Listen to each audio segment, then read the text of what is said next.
About 350,000 people die of sudden cardiac arrest every year, and about half of them had no idea that they had any heart disease. The American Heart Association finds heart disease is once again the leading cause of death in the U.S. I hope that something will get done so that others can have the privilege that I'm having. The growing movement to allow terminally ill people to choose the time and place of their death. We've saved over 450,000 lives as a result of seatbelt technology. And the seatbelt law marks a major milestone, keeping the traveling public safe.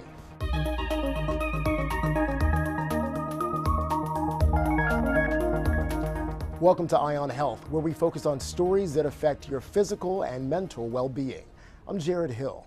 We start with major policy changes ushered in by the Trump administration that impact public health. The acting secretary of the Department of Health and Human Services directed federal health agencies to stop most communications with the public through February 1st. President Trump froze spending on the global health initiative called the President's Emergency Plan for AIDS Relief, or PEPFAR. It's an anti-HIV program that works with more than 50 countries. Trump also signed an executive order taking steps to end federal support for gender-affirming medical treatments for people younger than 19. And an official with the U.S. Centers for Disease Control and Prevention ordered all U.S. public health officials to stop working with the World Health Organization immediately. Experts say the sudden stoppage was a surprise and will set back work on investigating and trying to stop outbreaks of Marburg virus and Mpox in Africa. President Trump also issued an executive order on his first day in office to begin the process of withdrawing the U.S. from the WHO. But that requires the approval of Congress, and the process to leave takes about a year. President Trump's nominee for the nation's top health official had two Senate confirmation hearings in recent days. If confirmed, Robert F. Kennedy Jr. would head the massive U.S. Health and Human Services agencies. The annual budget for HHS is $1.8 trillion. That's 26 cents out of every dollar the government spends every year. The HHS oversees 13 federal agencies, including the CDC, the Food and Drug Administration, Medicaid, Medicare, and the National Institutes of Health. Kennedy faced tough questions about inflammatory and inaccurate statements he's made in the past on vaccines and COVID-19. CBS's Erica Brown has more. There's been a lot of Senators critical of HHS Secretary pick Robert F. Kennedy Jr. did not mince words at Wednesday's confirmation hearing. Frankly, you frighten people. Kennedy has a decades-long record of controversial views on health and medicine. In his opening remarks, he emphasized his agenda to make America healthy again and tried to clarify his stance on vaccines. News reports have claimed that I'm anti-vaccine or anti-industry. I am neither. I am pro-safety. Senate Democrats forcefully pressed him on the issue. Are you lying to Congress today when you say you are pro-vaccine? Or did you lie on all those podcasts? We have all of this on tape, by the way. Republican Senator Tom Tillis of North Carolina gave Kennedy a chance to reframe. Are you a conspiracy theorist? That is a pejorative, Senator, that's applied to me, mainly to keep me from asking difficult questions. New Hampshire's Democratic Senator Maggie Hassan grilled Kennedy on his views on abortion. When was it that you decided to sell out the values you've had your whole life in order to be given power by President Trump? Senator, I agree with President Trump that every abortion is a tragedy. Kennedy struggled to answer questions about how he'd reform Medicare or Medicaid, inaccurately claiming the latter is fully paid for by the federal government. He advocated for healthier foods without widespread bans. If you like a cheeseburger, a McDonald's cheeseburger, a Diet Coke, which my boss loves, and you should be able to get them. Erica Brown, CBS News, Capitol Hill.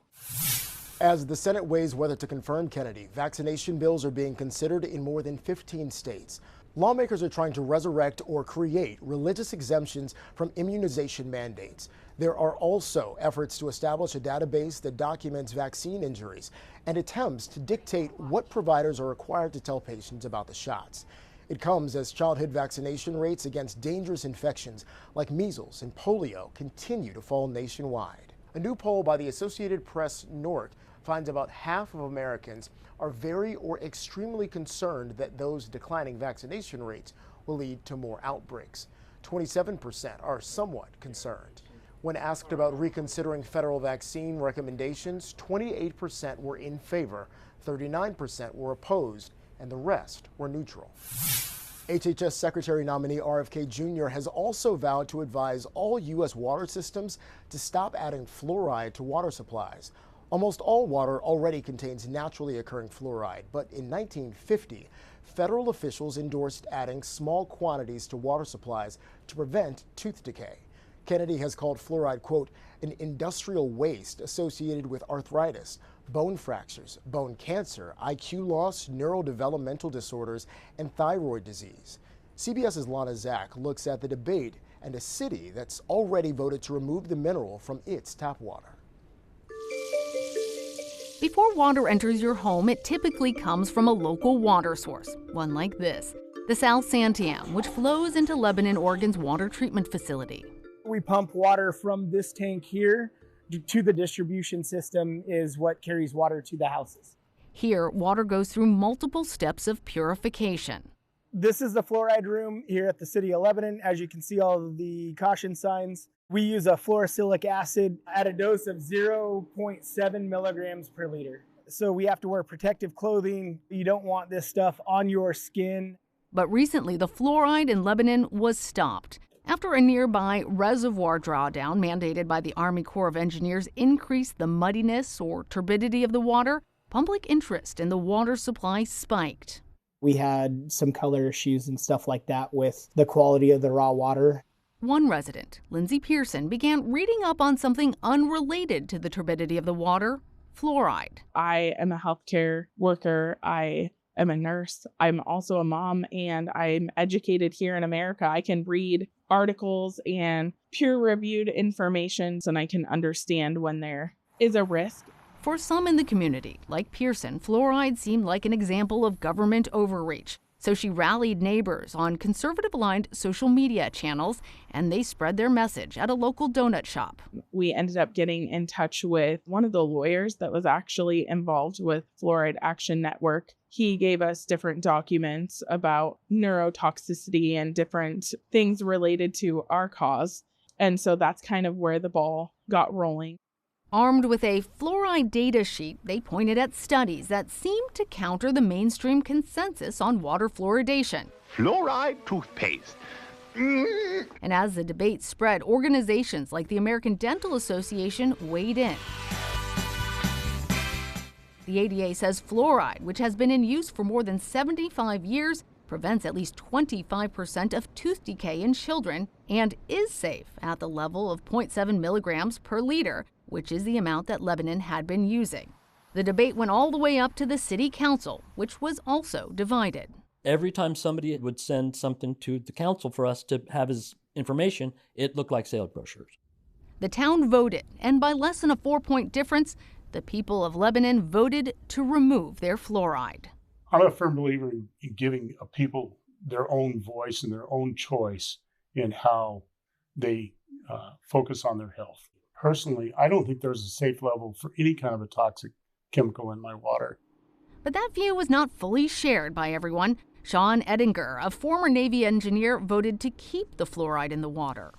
If you trust the government, the consensus is clear. If you run in other circles that don't trust the government, that don't trust the CDC, then obviously they're going to throw all that data and science out the window.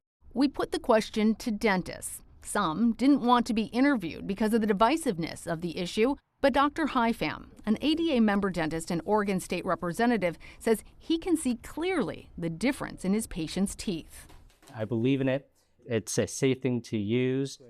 Another town he works in, Hillsborough, isn't fully fluoridated. Is there anything that is hurting? So in my Hillsborough office, I do see a higher number of patients that do have cavities. When they do have the cavities are a lot bigger, it's more severe. And as the debate over water fluoridation spreads to other communities, more towns will have to choose. Every city's just going to have to decide on their own. Vote your conscience with it. And I would hope that it goes to the people. At the end of the day, I think people who are anti-fluoride aren't bad people. I just think that a lot of times they've been misinformed on information. I'm Lana Zach. A new report finds more Americans are dying of heart disease than any other cause of death. The American Heart Association says that's because risk factors like high blood pressure, obesity, and diabetes continue to rise. CBS News chief medical correspondent Dr. John LaPook stresses that it's important to know your cholesterol numbers. Specifically, people need to learn there's something called LDL, that's the bad cholesterol, and lipoprotein A. You should know both of those numbers. And then, of course, we all know about high blood pressure, about diabetes, about exercise, about eating right. And then there's family history. You have to choose your parents wisely, right? There's not much you can do about that. In the U.S., about 350,000 people die of sudden cardiac arrest every year. About half of them had no idea they had heart disease. The FDA is expanding the use of Ozempic for patients with both chronic kidney disease and diabetes. Novo Nordisk, the maker of the medication, says the approval was based on a study showing Ozempic cut the risk of death from chronic kidney disease and major cardiac events by 24%. U.S. health officials have approved the new short-term pain drug Journevax for use after surgeries or injuries. It's the first new pharmaceutical approach to treating pain in over 20 years, and it's not an opioid. Those have fueled a nationwide epidemic of addiction and overdose. Studies found Journevax did better than a dummy pill at reducing pain, but did not outperform opioid treatment. Public health officials are sounding the alarm about a year-long outbreak of tuberculosis in Kansas. As of the third week of January, doctors have treated 67 people for active TB, and it's killed 2 people. Tuberculosis is caused by bacteria that lives in the lungs of people with active cases, and it's spread through the air when they talk or cough. TB is treatable with antibiotics. The CDC says the Kansas outbreak is likely the third largest since the 1950s when the agency started tracking TB. CBS News medical contributor Dr. Celine Gounder used to oversee tuberculosis cases in New York City. On CBS Mornings, she said she believes Kansas is at the tail end of its outbreak and added the infection does not spread easily. Well, I think people should be reassured that TB is nowhere near as infectious as the flu, as COVID, as measles. You really need prolonged close contact with somebody to be infected with TB. And even then, only a very small proportion of people get sick. Public health changed for the better 40 years ago when a landmark law was passed in New York State. It required people in the front seats of vehicles to wear a seatbelt. CBS's Bradley Blackburn looks at the history of the seatbelt and its impact on saving lives. At the Vintage Automobile Museum of New Jersey, these cars have one thing in common. Nothing to buckle, no safety measures. None at all. As founder John Mahoney explained, all these autos, from the 1939 Cadillac LaSalle to the Packard Single Six to the Ford Model T, were built before seatbelts were standard safety features. Was safety even a concern? No, I don't think safety was a concern because cars didn't go very fast anyway. Starting in the 1960s, car makers were required by law to install seatbelts, but even then, many people didn't use them. People thought that it'd be safer to be ejected from a car. I think you should wear a seatbelt. I do too. I don't like it. In January 1985, New York became the first state to require drivers and front seat passengers to use them or face a $50 fine. Buckle up or else. A highway survey found use went from 16% to 63% in months. We've saved over 450,000 lives as a result of seatbelt technology. David Harkey with the Insurance Institute for Highway Safety says today more than 90% of people nationwide wear seatbelts, but that means millions still do not. When you look at the fatality numbers, what we find is almost half of the occupants who are killed in passenger vehicle crashes are not wearing that seatbelt. Just look at the difference for a test dummy wearing a belt compared to one who's not. Seatbelts are still the most important safety feature we have in a vehicle. It's been a long road to get everyone to buckle up and save lives. Bradley Blackburn, CBS News, Point Pleasant, New Jersey.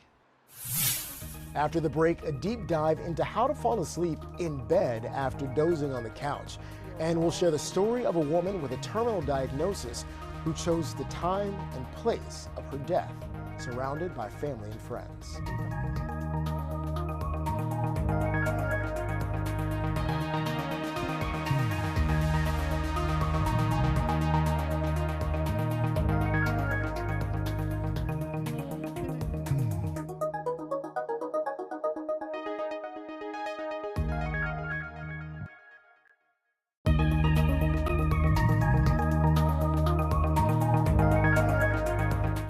Welcome back.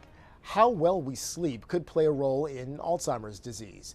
A study by UC San Francisco found people who take significantly longer to reach the dream phase of sleep, called REM, could be at a greater risk for Alzheimer's. REM sleep is when the brain processes and stores memories.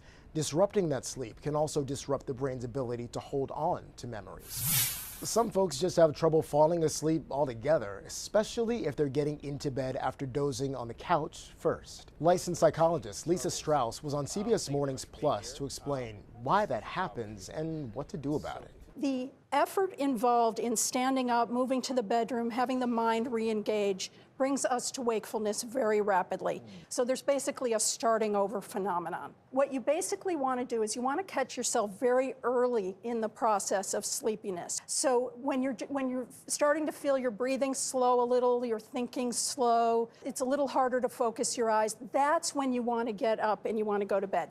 You also want to already be in your pajamas and have done everything before it's time to go to bed. This year, legislatures in 8 states will consider passing laws designed to allow people to die with medical assistance at the time and place of their choosing. It's already legal in 10 states. CBS's Nikki Batiste shares the story of one woman in New Jersey who made that choice after being diagnosed with a terminal illness. When we visited Barbara Goodfriend's home in New Jersey, we found it crowded with family and friends, a place that seemed full of life. So it was hard for us to process that this is where Goodfriend was determined to die in less than 24 hours. It's been a week of family, friends. We've done a lot of crying, but we've laughed. Last April, she was diagnosed with ALS. The disease attacks the nervous system, robbing people of their muscle control. Goodfriend is 83, a widow who spent decades working in fashion while raising her only child. A doctor told her she might not live through autumn. She deteriorated quickly, falling, the cause, she told us, for the bruises on her face. Rather than suffer, Barbara has chosen medical aid in dying, also known as MAID. A doctor prescribes a mixture of lethal medication, but the patient, who must have 6 months or less to live and be of sound mind, must administer it. This is not euthanasia, where a doctor gives a patient a lethal injection. That is illegal. Do you want to die? No. But you don't want to live the way that Correct. you're faced. What am I going to give this up for? To be in a wheelchair. To have a feeding tube. Why did you want to share your story? I hope that something will get done, something will be accomplished, so that others can have the privilege that I'm having. MAID is currently legal in 10 states and Washington, D.C., but 8 other states are considering similar laws this year. Hello. Hi, I'm Dr. Plumer. Dr. Robin Plumer has attended nearly 200 deaths in New Jersey, where MAID has been legal since 2019. So I need to ask you formally, are you sure today's the day?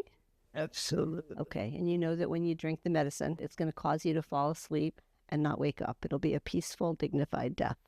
Yeah. And you're all ready for that, okay? I'm so ready. Oh, I'm so sorry. The law doesn't require Goodfriend to have a doctor at her bedside on her final day, but she wanted Dr. Plumer there. You're going to drink this medicine and drift off into sleep, and you're going to just feel all the love and support. Goodfriend says no one tried to talk her out of it, and her daughter Carol helped her through the process. I think the hardest part in all of this is to support something so difficult and so contrary to what you want to do. The ultimate love that you can give somebody is to respect their wish, to live the way they want to live, and to die the way they want to die. I'm not afraid of dying. Yeah. I was afraid of living. Yeah. We spent the last day of Barbara Goodfriend's life with her and her loved ones, the room full of unmistakable emotions. But the calmest one there, the woman in the bed who'd made the choice to die. I'm Nikki Batiste in Voorhees, New Jersey. Coming up, how heavy weights can make life feel lighter and the health benefits of travel.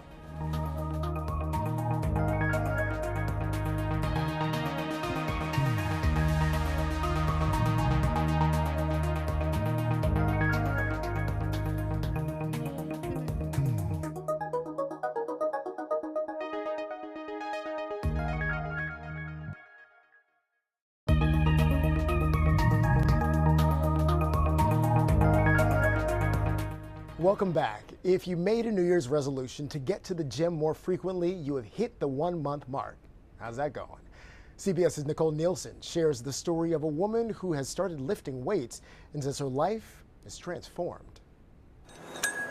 Life can oftentimes feel heavy, but Alexis Andrews uses weights to help her lighten the mental load. It's always hard at the beginning. It might seem contradictory, but 3 years ago, she walked into the gym for the first time, looking for a way to decompress. But what she discovered was so much more than a workout routine. Weight training, she says, became a transformative practice, not just for her body, but for her mind. I used to have anxiety and depression, and really working out just helped me focus on myself. The routine was simple at first, but quickly grew into a daily habit that taught her discipline, patience, and the power of showing up for yourself. It transformed her mindset. She feels her best and can show up even better in other areas of her life. The benefit, all beyond that half hour each day. But working out, I just go in how I feel, and I always come out better. Always. Every time. She admits it's not always easy. In fact, just getting to the gym each day sometimes is the hardest part. For Alexis, the journey to the gym has helped her build a stronger, happier life. Even if you hate it, even if you don't feel like it that day, just go to the gym. Even if you don't know what you're doing, going on the treadmill for like 30 minutes to an hour just walking will just be like, you'll just feel so much better. Nicole Nielsen, CBS News, Texas. That feeling that comes after an especially great vacation may actually slow down the aging process. CBS's Wendy Gillette has the story of one woman who's found a fountain of youth in every corner of the world. From Mexico to Spain, Australia to Belize, and just about everywhere in between, Christina Golick has adventures. I have learned so much that the world is so much bigger than what I thought it was. Golick has visited more than 40 countries, and now the former Phoenix resident lives on the road full-time. I'm really interested in learning about what it's like to live in different parts of the world and different sizes of communities too. And that may be keeping her feeling young, according to a recent study published in the Journal of Travel Research. Researchers from Edith Cowan University near Perth, Australia, found travel can bring more positive emotions and improve physical and mental wellness. Positive tourism experiments, they may have the potential to slow the biological aging process. Those positive travel experiences also include visiting therapeutic environments like the sea and engaging in more physical activities and social interactions. The study says negative travel experiences can have the opposite effect. Golick sees the health benefits from her travel. I haven't driven in 5 years. It's great. It's fantastic. You walk multiple miles a day just for everyday errands. The researchers say more studies are needed to determine which types of trips are the most beneficial for travelers. Wendy Gillette, CBS News. That's Eye on Health for this week. I'm Jared Hill. Thanks for joining us, and be well.